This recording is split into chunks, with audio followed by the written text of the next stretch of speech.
SoCal Filipinos presents Creative Spotlight, brought to you by Tap Tap Send with Christine Gambito. See HappySlip live June 11th in Ontario, June 16th in San Diego, and June 17th in Los Angeles. Get your tickets now at HappySlip.com/tour.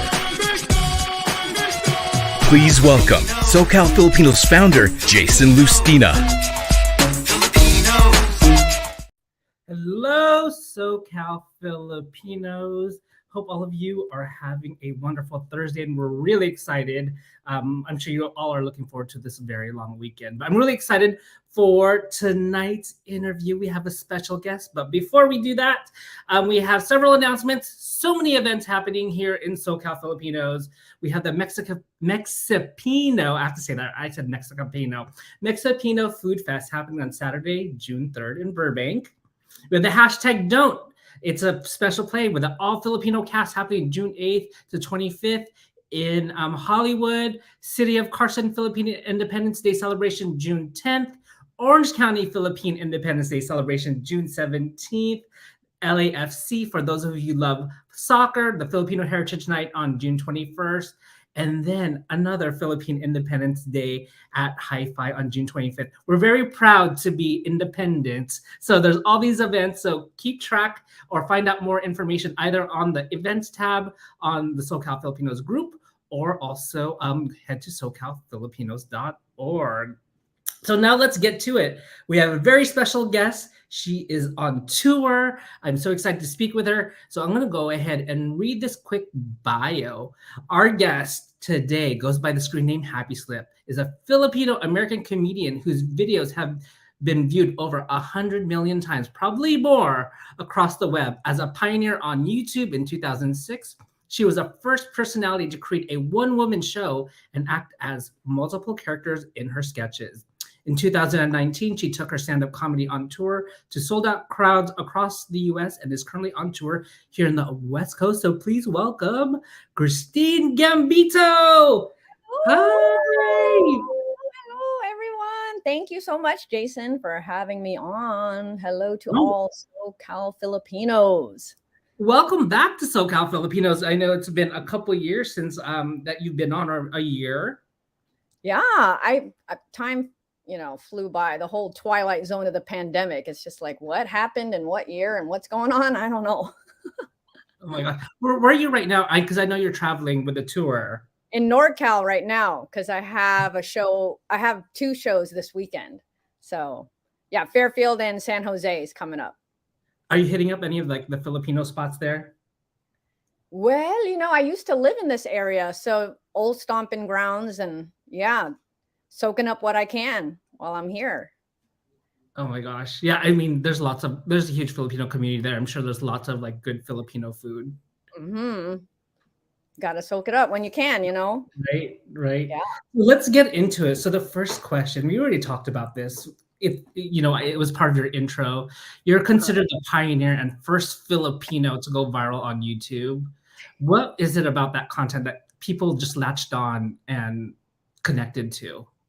Well, what's funny is back in 2006, my first upload was September of 2006, and there was really nothing on YouTube except for Smosh. They were a big duo on there, and cat videos and prank videos. There wasn't really anything that was prepared skits, like written out, scripted kind of skits with different characters, or like a one-woman show kind of thing. And I had been doing that for my family already, just 30-minute sitcoms where I'd write out scripts, and it's for the family reunions and the big holiday gatherings. Christine, you're in charge of the entertainment. I mean, this is just how it went down, And so usually those reunions would be where I would get all the cousins. We'd have to rehearse. You'd have to get all the props. You'd have to do. It was a big to do, and it got a little stressful. They're like, put on another show, another. And then I was like, I'm just going to record something and learn how to edit. And I love all aspects of storytelling and that kind of thing. And so I did enjoy being behind the camera, but and shooting my cousins, but then also jumping in there with the different auntie wigs and doing all this. So this was nothing new to me to make kind of these sitcoms. But then for YouTube, it was like, what if I compress it, to 3 or 4 minutes? And it would take all night to compress a video. I'd set it up. Use the word compress. Compress it, condense it. But I'd literally on my little power book, I think it was called G4. Maybe I'm calling it wrong. It's been too many years. 17 years. I mean, so 2006. That's so wild. But I would edit something, 3 to 4 minutes. I'd set it to compress or process, however you want to call it. And then, so it would be small enough of a file to upload on YouTube back then. And then I'd go to sleep and be like, okay, when I wake up, it'll be ready to upload. It'll be in a smaller form, so that it would be proper for YouTube, or YouTube could understand it. As you can't upload HD video. That was my little mini DV camera that I was using to record. And so, yeah, little tapes and everything. Oh my gosh, to think that. Like, what are tapes? What are you talking about? What's the camcorder? What's Betamax? What's a VHS? And we were just talking about this. It's crazy to think how long of a career that you've had. I mean, your son, who was in some of your videos, he's now almost 18. Yeah, that's weird, isn't it? So all through the years, though, because I know there's been pockets of time where people are like, what? I thought she died, or, oh, she came back from the dead, or what happened? I mean, there's definitely throughout the years where, you have different seasons of life. So when I started the videos, one son at that time, he was 1 year old. And then the more kids that came, because I have 4 total, the less videos I would put out. But also you're trying to navigate the social media space is so different throughout the years. And you're just trying to, take the same content, but then package it in a way that translates to the viewing public and how technology is always changing, so that's the challenge. But I mean, the content's the same. It's really my own stories that I'm just sharing. And if people have lived the same life, we're all like, you too, you too. Hey, your mom too, your auntie too, your, stuff like that. I just want people to see their family when they see my skits and things like that. Yeah. Yeah. And that's what you did a lot. I mean, that's, I think, again, why a lot of us have connected with your content, because like, that is my auntie, that is my mom, that's my nana, that's my lola. Like, so your characters that you use, that's really all based on real life. Those are exactly how your family is. Yeah, I have an Auntie Eunice that that curly wig is actually modeled after her hairstyle in the 80s. So when she saw it reenacted, keep in mind, they're all asking at these family gatherings, Christine, imitate, your auntie so-and-so, your uncle, your mom, your dad, your lola, your, everything. So when she saw it on the videos, even those longer sitcoms, she's like, I know that's me. She knew that with the wig and everything. She's just laughing and smiling. She would show all her coworkers and everything, So it's just a fun whole family sitcom, self-made sitcom. Yeah, and especially with your earlier content too. I mean, who didn't have an ad that did those MLMs? Is that what it's called? Those multi with Brown Beauty. I remember the whole Brown Beauty, where she's like explaining, at the top of the pyramid and all this, Yeah, you remember those OG videos? Those are pretty old ones now. Can I tell that I'm like a true fan of you, and I've been watching your content? Thank you, Jason. My gulay. And I know that sometimes you've taken a break, from creating content, because obviously, you're busy, you have kids, you have other things that happen in your life. But how does it feel like when you come back and then people are so excited, like, to see your content? I mean, you post a video and it gets so many views and likes, like, from a break. That's always a surprise if I've taken a long break and then I come back. I'm always like, oh, I don't know. Or if it's a new platform, I'm always like, oh, I don't know. Even with the shows, the live, I've always wanted to tour. I know this is probably down on your list of questions, but it's coming out now. Just that I always wanted to tour, but I didn't think that at the more time that went by and the longer gaps I would have in between videos, or you get buried in the YouTube algorithm and my current subscriber base, they're just going to be lucky if they trip upon, one of my, oh, she uploaded something. Oh, I don't, I mean, we didn't have notification bells back then, back in the old days of YouTube, we didn't have any of this kind of, so that old subscriber base is not really going to be notified every single time I upload something. So really, that's the interesting thing, is just because you see something online doesn't necessarily translate to live events. So where one might make a judgment like, oh, you're not really getting that many views on YouTube, but all of a sudden you get better engagement on Instagram. So, like I said, you're just constantly adjusting and figuring out what works. But yeah, when you said, how does it feel? I'm always shocked because like with the live events, I was like, oh, I don't think I should go on tour. Ain't nobody going to come and see my show. And I'm not going to pay $3,000 to rent an auto, some auditorium and then 10 people show up and you know what I mean? That's what I had in mind. But in 2019, all that changed. And Romeo Marquez will always know that I credit to him because he had an event called TFCU Talks, and he just wanted me to talk, have a serious talk. Oh, is it a serious talk here? I'm just going to talk about, a serious topic and my life. Well, nobody's going to show up to that, is what I thought. I'll put it on social media. Ain't nobody going to show up. And I was just surprised at, like I said, a live event, the reception that I got, the people that showed up, and the connection they had in their eyes when they talked to me.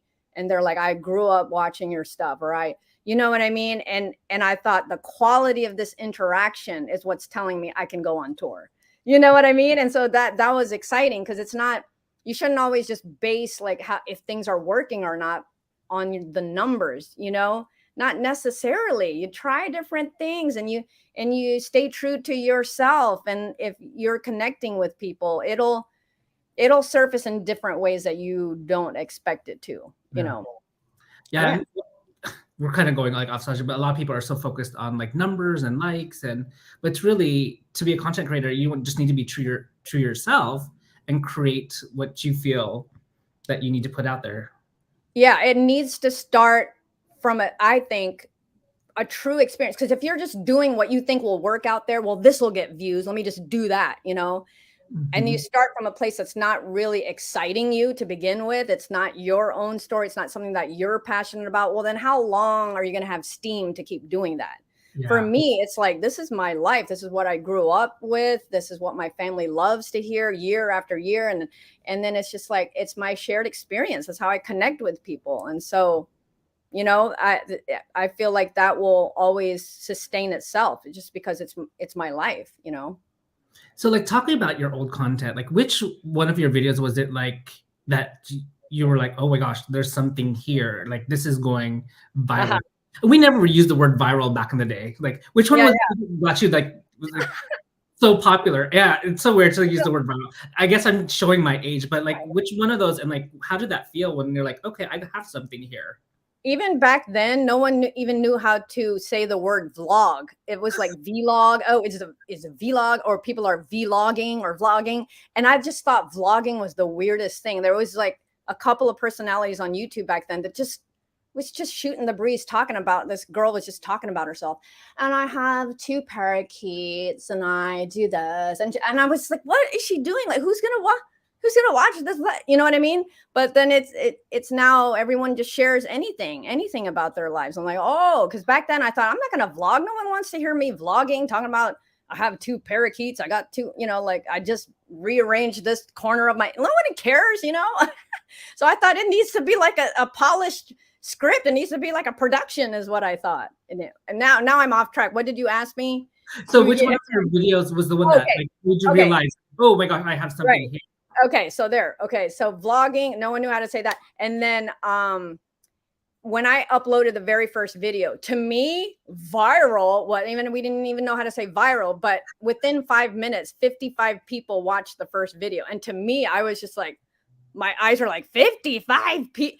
Who are these 55 people in the world that's watching this video of mine? But where I truly knew that, okay, this is something, it's because I had my own website. The do-it-yourself websites back then were pretty ugly, and you had to pay for bandwidth. So if a certain amount of visitors went to your website and it was over the amount that you paid for, it would crash. And so it's like, oh, I will just buy this much bandwidth or this much, for traffic and whatever. And so YouTube featured my video Mixed Nuts. And I had just made a video that was, I spent all this time editing this one around Christmas time. It was called Home. And it was I thought maybe that, because I went and saw the website crash. I'm like, oh, and people are like, YouTube featured you. And I was like, oh, they must have picked Home because it's around the holidays. And I looked and it was Mixed Nuts. I was like, Mixed Nuts! Because like I mean, it's a really wild story that's told in that video. And it really is a nutty compilation of the family characters. The lighting's bad, my wig is all weird, it's all like my hair's flying everywhere, and I was like, they featured that one. But it shot over, I don't know, in that day I want to say that it got 1 million pretty quickly, and then the website crashed, and that's how I knew. That was the first time I was just like, what is this craziness? And the very thing that I was scared of at first, I was like, well, I know my family likes the Filipino stories and everything, but I don't know how it'll be taken out there. I don't know. But to my pleasure, my surprise, I was like, oh, there's other people that want to see their own stories. If it's not going to be on the big screen, it's like, broadcast yourself on YouTube. So do you still have those wigs? I still have. Yeah. In fact, yeah, I still wear the auntie wig. What else? Yeah, I have a couple of the Lola wigs and stuff like that. I still have them. And the old glasses that are like falling apart, still have them. Still wear them. People are like, tell me those are not the same costumes. Like the red shirt that the mom would wear. I'm like, is the same exact shirt. It's the same exact duster the Lola's wearing. It's the same exact, yeah. Oh, I try to hang on to them as long as possible. One character that we don't see their face is your dad. Yeah, you're right. See like this, it's kind of like reminiscent of what Home Improvement and The Neighbor, right? Where you don't see the full face. Is there a reason why you decide not to have him like full face? I felt that I didn't want to do like, draw a beard on or mustache or that, because my dad doesn't have that. And so I was like, how am I going to portray him that would be true to him? And he usually has that just kind of apathetic look that's just like, and his humor is, he has a humor. He tends to be funny, and he is funny, but it's always with this deadpan look. And so I thought, if I show his whole face, he's going to look just like the mom. You know what I mean? He's going to look just like so I wanted to set him apart from the other characters, but then also this half of the face also kind of contributes to the deadpanness, if you will. Yeah. So we got a question that just came in. Ew. Am I supposed to look at these comments? No, I'll take care of it when there's a question. What do your children think about your character? Do they have a favorite? I know that recently your daughter wanted to redo one of yours. See, obviously I follow you. I'm not a stalker, I promise. Not okay, cool. She imitates everything I do. Like, she'll just randomly be quoting my videos and everything. I'm like, or she'll be watching it. I want to go to your Instagram, and she'll just be scrolling, and I'm like, because I mean, I don't. To people's surprise, I don't like hearing myself. So when they constantly play my own videos, I'm like, stop. But the rest of the kids, you would laugh because they just sit there with a blank look on their face because they're so used to me like running around with a wig on or like the glasses, and I'm like in costume, and they're just like, what else is new? Like they're not surprised by it. They're so used to me being these wacky characters and all that. Their favorite, they said, what's their favorite character? Yeah. I mean, I guess the auntie, because she's so different than my personality. So I think that's probably what they like to see the contrast in. The mom is their Lola, so they easily laugh at that because they're like, yeah, Lola's like that. Yep. So do they have an auntie that's like Tita? Oh yeah, they know who's Auntie Eunice, and she's actually a combination. She has the Auntie Eunice 80s look, but I have Auntie Marissa, Auntie Nellie. There's different auntie qualities and characteristics that I've kind of woven into her that will come out in different videos and different times. Mm. Any new characters that you plan on introducing, or are you kind of just sticking to the repertoire that you have? I tell you what, I keep an ongoing list on notes. You know, if I'm just, I think this is how comedians are, right? They just go through regular life, and you'll be dealing with anyone from a DMV person or a grocery store clerk or whoever it may be. And like one that just popped up into mind is like a La Leche League person, coach, a breastfeeding coach. Okay. That's a character that I have never portrayed her yet, but that's somebody like we had a really odd conversation, and the things that she was saying was her character was funny to me, so that I just put a note. And I have this long list of just ideas throughout everyday life that's just like, that's odd, that person said that, that's weird that panned out like that. I mean, it's just seeing life through a lens, you know, Oh my a gosh. HappySlip lens, if you will. Now, I have a more serious question. So we're starting to see a lot more Filipino representation, like now in media, TV. How important do you feel that Filipino representation should be in social media? And I guess the real question is like, how does it also feel like you were one of the beginners or one of the pioneers that brought Filipino representation to any type of media platform? Oh, wow. Thank you. So, I mean, for the feedback that people give me, and they're like, wow, I never saw anything of my own culture displayed out there. And I think it does mean a lot to people when they see their own culture, their own family, their stories, you know, they feel represented, they feel seen, they feel, you know. So for me, it's just natural, because if it's my life, you know, of course that's what I'm going to display out there. I even hesitated, like I said, because I hadn't seen anything out there like that. I'm like, you know, and I think the ones that have followed me through the years know that this is a lighthearted, like any comedian, lighthearted look and reflection on their own culture. Every comedian will draw upon their own personal experiences. So it's, you know, in the beginning, I did worry, like, are people going to think that this is disrespectful? Because my family knows it's not. They're the ones requesting me to imitate them and to do this. So no, drawing from that experience, I kind of went out on a limb. And those early years, I don't remember seeing, you know, hypersensitive people about it. But and then through the years, they understand that the humor is in the culture clash. And so a lot of immigrants, you don't have to be Filipino to get the humor. It's like immigrant families that you know came and had their kids here in the US. It's like there are similar stories, maybe different accents, similar stories, similar characters, same auntie, same mom, different accent. You know what I mean? And we talked about that, you know, right before we got on, is the whole accent thing. I know that it wasn't a problem back in the day, but now it seems like, well, you're just making fun of our culture by using the accent. You're making fun of like our parents. Like, what do you have to say to that?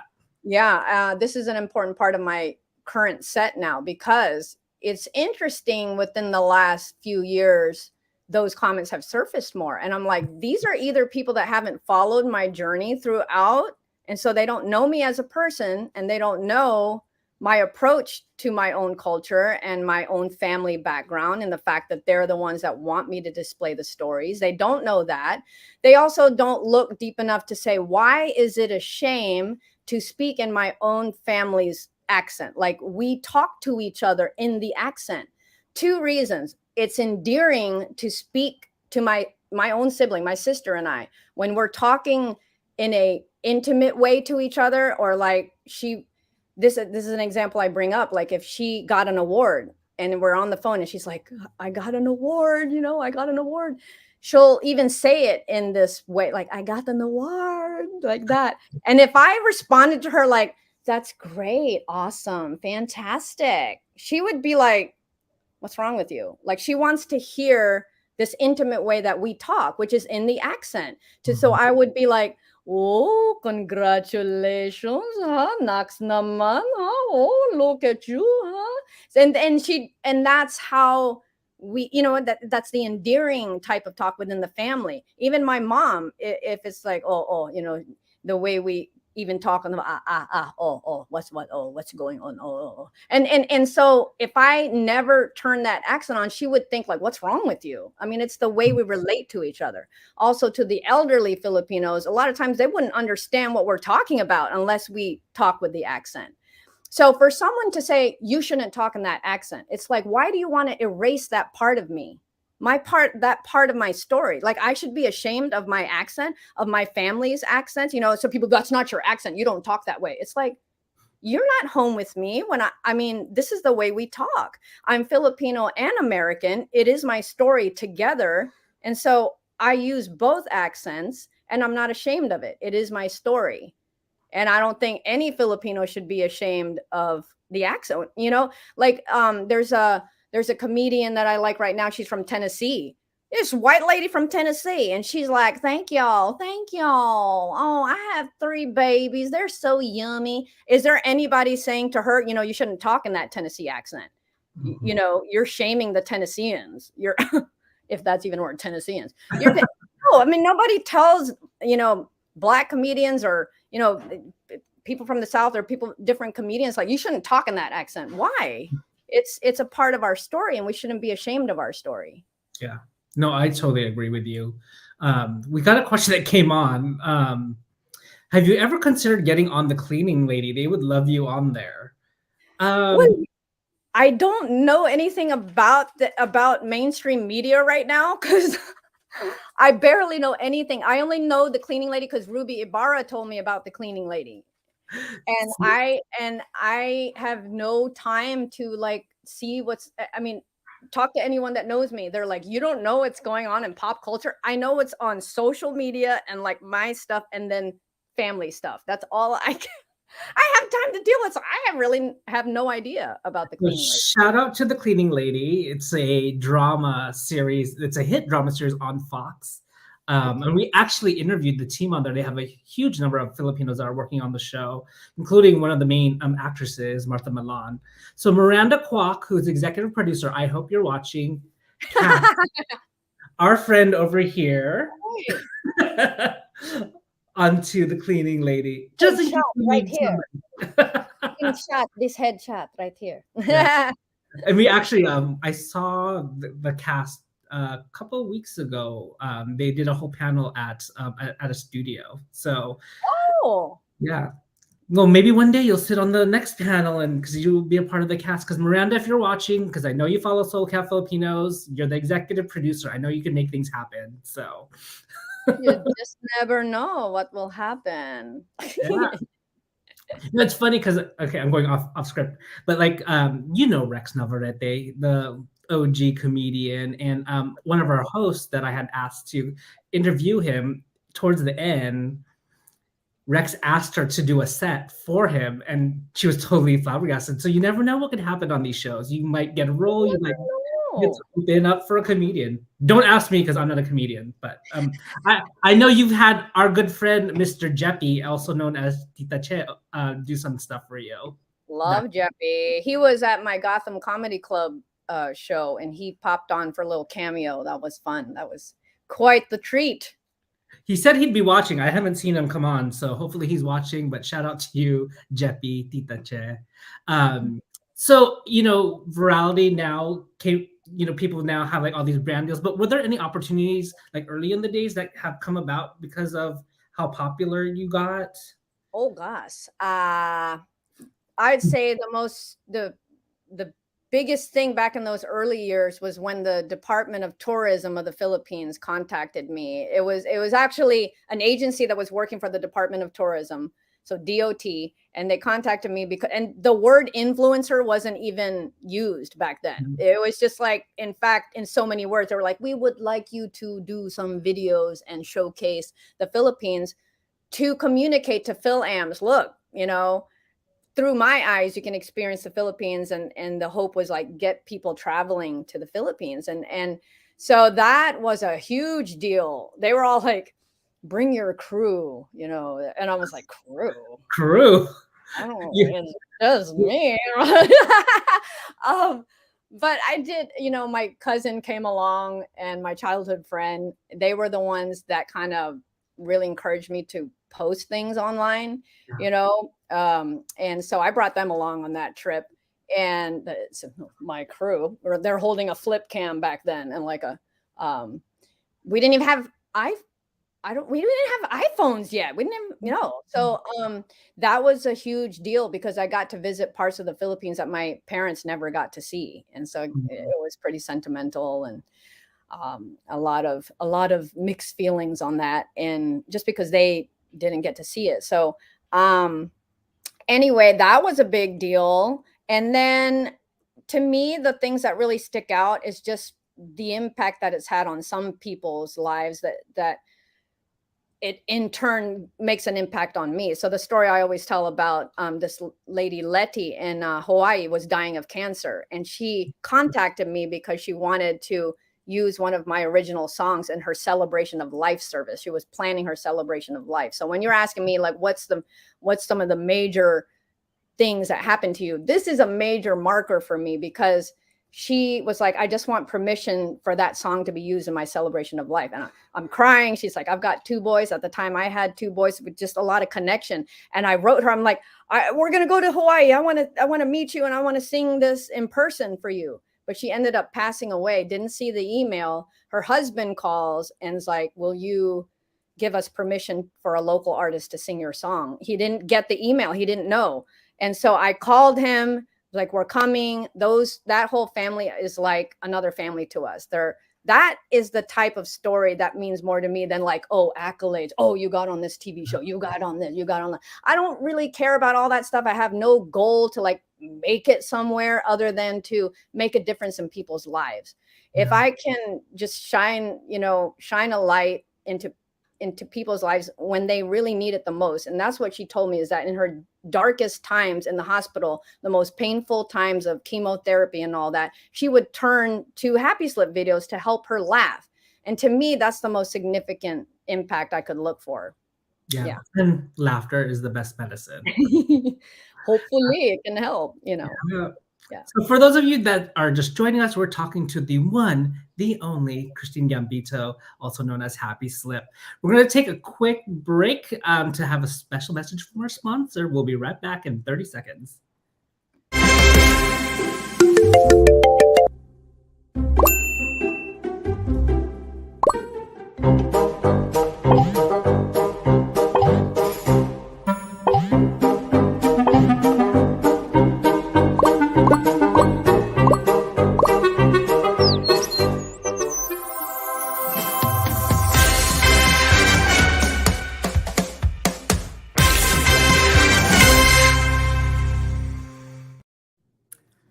Thank you, Captain. And when we're back, you're taking a drink of water.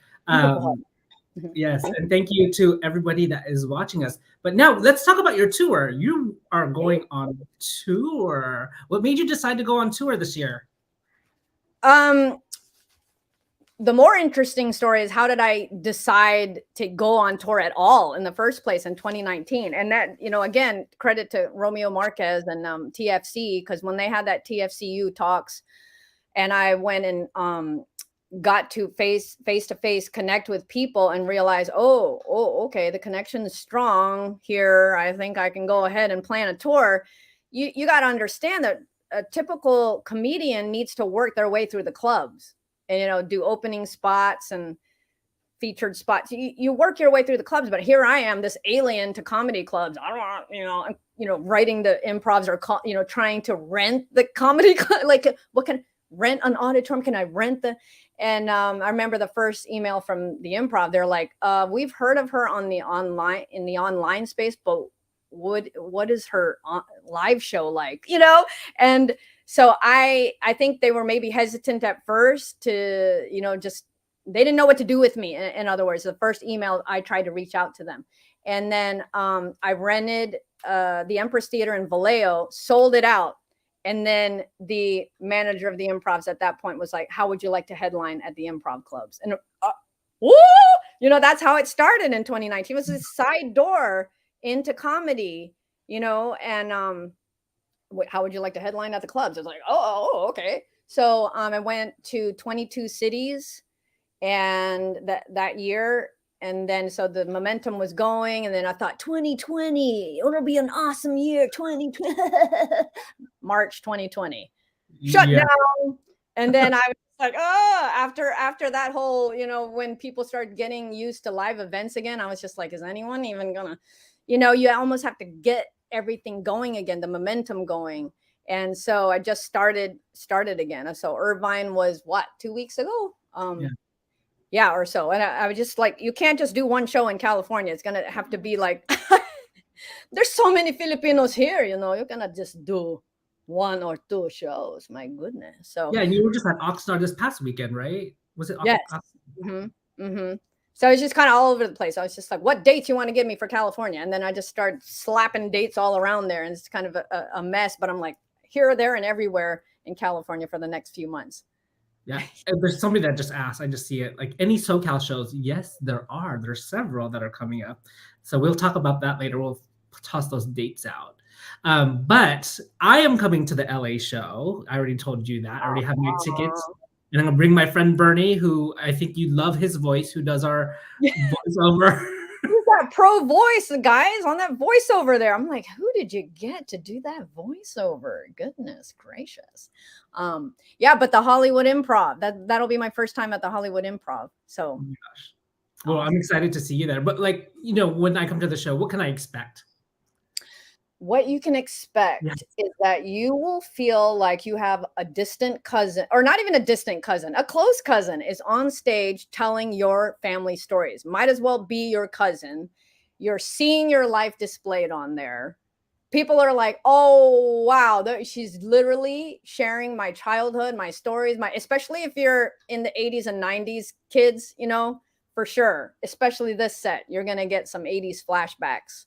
And 90s flashbacks. But yeah, it's simply, like I said, storytelling. And I think I like what my sister said. She is a published poet. May I just brag? And so she comes at it at a more technical point of view. And I told her, well, I don't know. Should I be more, universal? Back in the early OG days of YouTube, I'm like, maybe I should tell more general stories and this and that. And she's like, Christine, the more specific you are about your life, the more universal you are, actually, So I've made it a point to be like, I'm telling our family stories. I'm going to tell my experience. So really, that's what I love live shows the best, because you just feed off that live interaction face to face with people. And there's nothing like that. I love videos, but it's not the same. It is not the same when you get in front of people and you can just improv of what's going on in the audience or draw upon what someone's saying. It's like, it's such a different experience and a wondrous experience, I must say. So yes, Hollywood Improv, you're going to expect to see your cousin there. So we're going to bring the Filipino to the Hollywood Improv. Will there be like fish frying in the back? You know what? At the Irvine show, I have a fan/friend who brings in a huge chicharron, like so huge. I mean, you think this is huge. No, it's huge. So big that it's ridiculous. And so I knew that I couldn't go take that home with me, because I've tried that before when she gifted it to me, and I put it on the conveyor belt in the airport, and I had it in a big trash bag, and the flight attendant's like, what is that? Because I'm like, can you put this in a closet? Big, huge chicharron, like the length of 3/4 of my body, that big. And she's like, what is that? Can you put this in a closet? And I said, it's food. And I'm trying not to have eye contact because I don't want to explain that this is a huge chicharron. So this time around, when I got gifted the chicharron again, she said, should I bring you another chicharron? I said, do so. And we're going to gift it. So that was only for the Irvine show. She might bring another one to Ontario. She might. I don't know. Elaine, will you? And anyway, that was Mother's Day for the Irvine show. And I said, who is the oldest mother here? 85-year-old mom won the big chicharron and walked out of there holding it above her head. She was like, felt like a celebrity because people were going up and taking pictures with her with the big chicharron. And yeah. Oop, was that That's me. Sorry, that was my computer. I was gonna say, now that you put chicharron out there, I feel like now you're gonna start people are just going to start gifting that to you, like more than one. Whatever wild thing you guys want to gift, I just give it right back to some lucky person. If I can't carry it with me, you know what I mean? Like, so I was like, can't carry this big chicharron because it gets crushed in the process. They don't want to put it in a safe closet, so I have to put it where the people shove their luggage, and it just gets crushed. So I'm like, I'm not going to do that to the chicharron. I'll regift Well, you it. can use the crushed up chicharron to put on your palabok, right? True. So I'll have a lot of that crushed chicharron for the palabok. We have the question that just came in. Do you have any plans to do any shows on the East Coast? Yes, and they put in parentheses here, New York City and DC, which I did hit in 2019, but I do plan because they have Gotham Comedy Club is tied in with the Improv. Also, there's DC Improv. So I will be back to those locations. Just gotta make the plans, execute the details.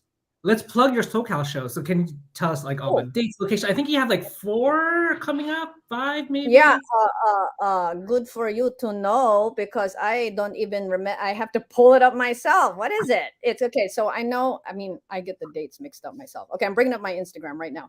So, you're talking about SoCal, right? So Ontario, yes. June 11, San Diego, June 16. LA, Hollywood, which you're going to, Jason. That's June 17th. San Francisco, August. Oh, well, I'm sorry, that's not SoCal anymore. But anyway, San Francisco and Sacramento, the other ones. But slowly working up and down California. And where can people get? What? Where can people get tickets? We want people to get tickets. Everything is on HappySlip.com, of course. If you go HappySlip.com, you'll see the tour button and all the links. Everything is right there. Any of my social media will lead you to the links. And if you're like, what's your social media, though? Just put HappySlip, and that's the key word there. Will pop up all that. Yes. Make sure you're following like I do, because now I just think I showed that I'm a stalker of HappySlip. I just don't know where exactly you are, but I watch you on social media. If you have any questions that you want to ask, what's that? No, I was great. I'm watching through the window right now, actually, where you are. This is the danger of having these live videos is I see myself, and then you notice throughout the interview, I'm like, oh, my hair. Oh, why is my hair like that? I know my mom's going to say something. You keep adjusting your hair. Naman, leave it alone. This is do you see the tinsel in my hair, guys? It's not white hairs, okay? It's tinsel, all right? In case you're wondering what the reflection is, okay? But it's okay if I'm going to have some white hairs. I don't know, not yet, but it's been so long. You never know when that will pop up. It's okay. Anyway. If you have any questions, we're winding down the interview. Comment now. Jason's like, if you have any questions for this crazy lady, let's get this over with. Because we're actually winding down, but here's a question that came in. Would you consider doing a show for the Military Veterans Appreciation Day show?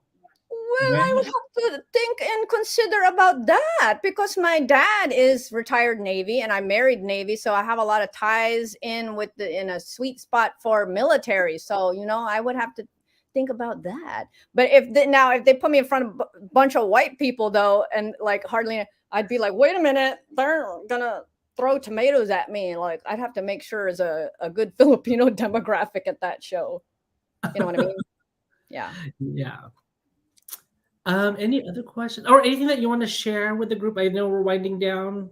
I mean, I'm coming to the show. Hopefully all of you are going to come and join me. I'm going to be in LA, but we're coming for HappySlip. But there's Ontario.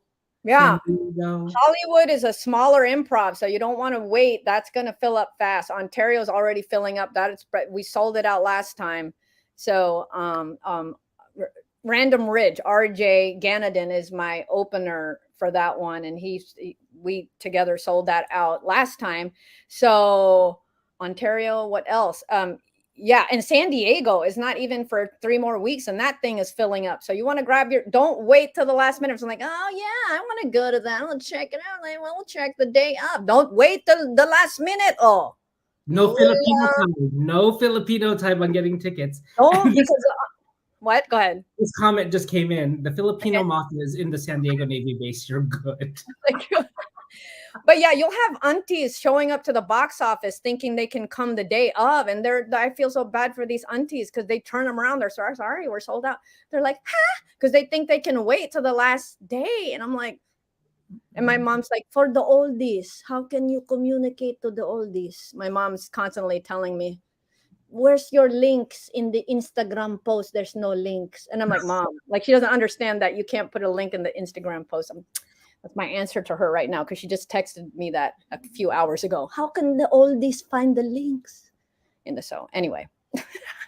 Awesome. We got Oh this. yeah, and I will say, I'm sorry.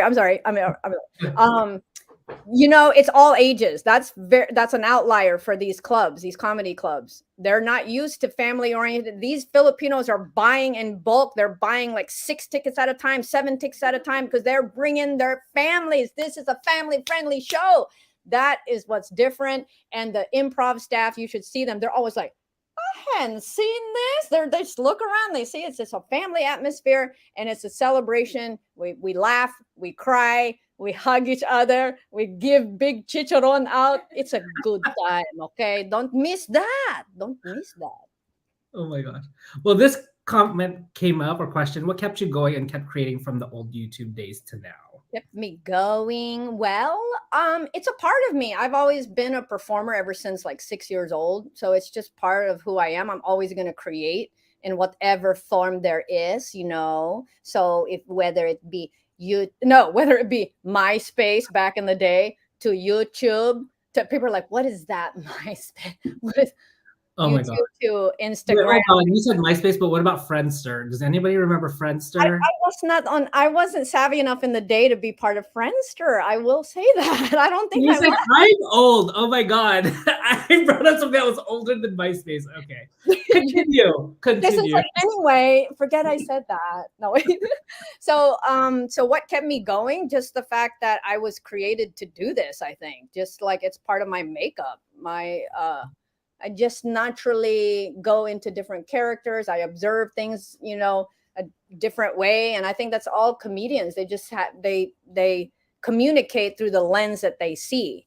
And so the Holy Spirit is the answer there. That's what keeps me going. Okay. Oh my God.